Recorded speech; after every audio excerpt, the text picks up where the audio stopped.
Terapi klinis pada penderita stroke bermanfaat untuk mengembalikan fungsi tubuh yang mengalami gangguan. Terapi ini dapat menggunakan berbagai macam media yang mudah kita temukan di dalam rumah. Mau tahu caranya? Mari ikuti saya.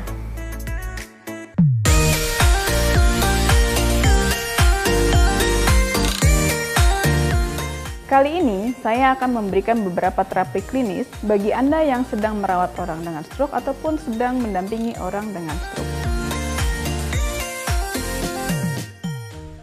Di depan saya ada berbagai macam alat-alat yang mudah Anda temukan di dalam rumah tangga untuk membantu melakukan terapi klinis. Bisa kita lihat, ada alat bola, kemudian ada piring dan sendok, garpu, mangkuk, gelas dan sendok, dan alat seperti permainan untuk anak-anak untuk melatih motorik halus. Bola, kita akan meminta pasien untuk memegang bola. Bola ini bisa kita gunakan untuk melatih kekuatan pasien dan juga untuk melatih latihan motorik halus. Apabila pasien mengalami kesulitan dengan satu tangannya, maka sebagai orang yang merawat dengan stroke bisa membantunya. Contoh seperti ini, tidak apa-apa bila pasien mengalami kesulitan. Kemudian kita bisa minta pasien untuk melakukan gerakan seperti ini, mendorong bola ke depan, kemudian atau mendorong bola ke atas dan ke bawah. Yang penting adalah pengulangannya, karena pengulangannya itu merupakan dosis latihan dan juga memberikan sinyal atau stimulus ke otak untuk melakukan gerakan itu kembali. Berikutnya adalah alat ini, hand grip dinamometer. Ini alat ini mudah kita temukan. Alat ini digunakan untuk melatih kekuatan otot tangan. Apabila pasien mengalami kesulitan dengan tangan yang kelemahan, kita gunakan dulu pada tangan yang sehat. Prinsipnya, apabila pada tangan yang sehat melakukan suatu gerakan, maka pada tangan yang sakitnya akan meniru gerakan tersebut. Kemudian kita lakukan berkali-kali atau pengulangan repetisi. Apabila sudah bisa mulai, maka kita taruh kepada tangan yang sakit. Contohnya misalkan pasien atau penderita mengalami kelemahan pada sisi sebelah kanan, maka kita bantu dia untuk menggenggam. Tidak penting seberapa kuat dia bisa menggenggam, tetapi lakukanlah pengulangan berkali-kali. Selanjutnya adalah piring, sendok dan garpu, kemudian mangkuk, gelas, dan sendok. Alat-alat ini sebenarnya kita bisa pakai sebagai media untuk terapi klinis. Kita bisa minta pasiennya atau penderita dengan stroke untuk latihan memegang piring ataupun latihan mulai makan sendiri. Apabila contohnya pasien mengalami kesulitan atau kelemahan di sisi kanan, maka kita bisa bantu pasien untuk membantu pegang sendoknya. Apabila kesulitan dibantu. Kemudian, mintalah pasien untuk mulai menyendok makanan dari piringnya. Bila kesulitan, kita bantu untuk mendekatkan. Kita hanya membantu dan kita membuat pasien untuk melakukan gerakan sendiri. Ingat, gerakan ini adalah bagian dari terapi klinis. Misalkan dia bisa mulai memegang.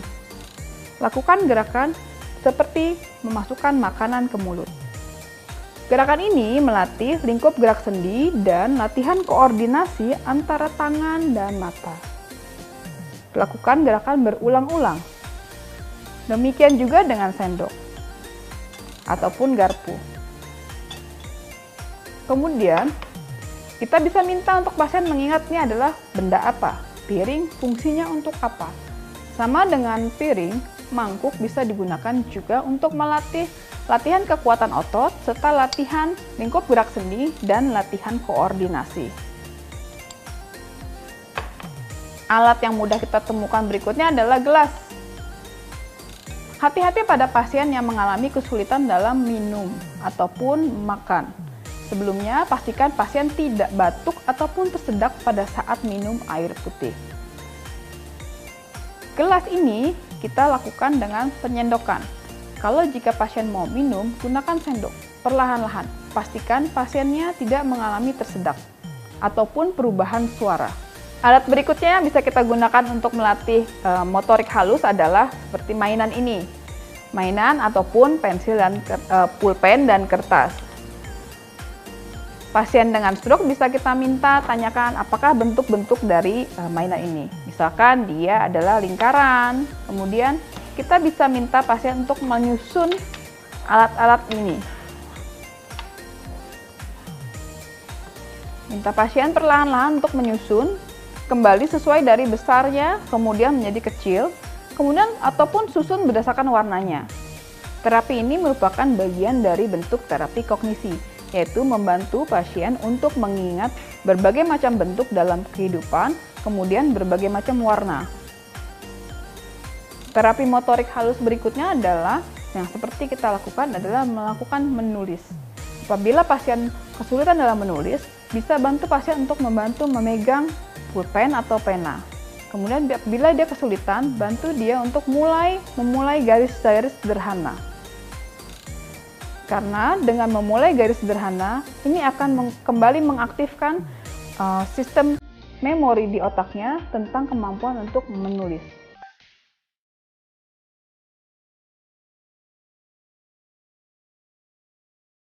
Terapi klinis berikutnya adalah menggunakan media kursi. Pertama-tama kita minta pasiennya untuk duduk atau kita bantu pasien untuk duduk di kursi. Apabila pasiennya duduk tidak benar, mulai kita bantu posisikan dia, posisinya duduk tegak dan seimbang. Setelah itu, kita minta pasien untuk mulai duduk dengan tanpa sandaran. Berikutnya, kita minta pasien untuk menarik nafas perlahan lewat hidung, kemudian hembuskan perlahan lewat mulut. Pernafasan ini bisa diulang sebanyak 3-5 kali. Pada saat pasien bernafas, usahakan pasien punggungnya tidak bersandar pada kursi. Bentuk latihan ini tidak hanya melatih dari kekuatan otot batang tubuh dan tungkai, namun juga melatih dari pernafasan pasien. Latihan berikutnya adalah latihan untuk berdiri dan berjalan. Sebelumnya kita siapkan 2 buah kursi dengan susunan seperti ini. Kemudian awalnya kita meminta pasien untuk menjangkau dari kursi di depannya. Pastikan kursinya itu cukup berat sehingga tidak mudah bergeser. Kemudian kita minta pasien untuk mulai berdiri.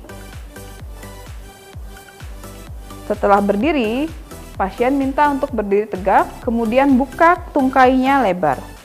Hal ini berfungsi untuk menjaga keseimbangan dari pasien. Setelah pasien bisa berdiri tegak, minta pasien untuk mulai memindahkan atau menggerakkan kakinya kiri dan kanan secara bergantian. Kemudian, setelah itu, minta pasien untuk mulai maju atau menggerakkan kaki kanan, kemudian mundur, dan bergantian dengan kaki kiri. Gerakan ini berfungsi untuk melatih keseimbangan dan juga koordinasi dari pasien sebagai persiapan dari proses berjalan. Semakin sering dilatih, maka semakin cepat proses pemulihan bagi para penderita